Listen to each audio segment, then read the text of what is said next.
Maniba-ibang klase ning burak, teddy bears, tsokolate, asin kadakol pang iba ang pwedeng mabakal sa Love Market kang Ayala Mall sa Legazpi. Naswak ng gadpang regalo sa Valentine's Day. Sa tindahan kan mag-ilusyon na si Cristel Colin asin Francis Carlo. Dried flowers ang pagbibida. Day magadit, ulit ang presyo. Syertong kayang-kaya sa indong bulsa. Sa kantidad na 85 pesos sundo 2,000 pesos.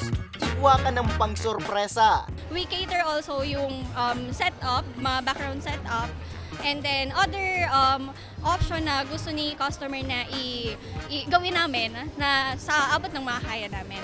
Maganda siya pang regalo kasi usually kasi pag fresh, after a month or after weeks, nalalanta na. So ito, ma-remember mo pa siya kahit kahit na matagal na.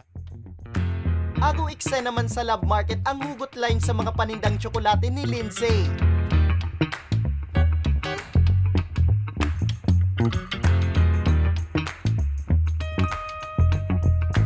Mababakal man ang mga ini sa kantidad na 98 pesos sa naman.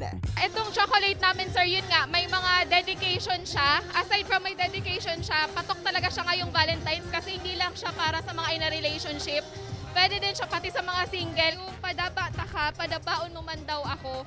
Para lang siya sa mga sir, tawag dito, sa mga bitter din. Si 10-9 pesos sundo 120 pesos naman ang presyohan ka mga pangregalong pamot sa Love Market. Madurar ang Love Market sundo sa Miyerkules. So for gift ideas, meron tayong 19 exhibitors para tulungan tayo sa ating Valentine's Day preparation. And habang namimili tayo ng pangregalo sa ating mga mahal sa buhay, we have the food park para hindi tayo nagugutom habang pumipili ng panregalo.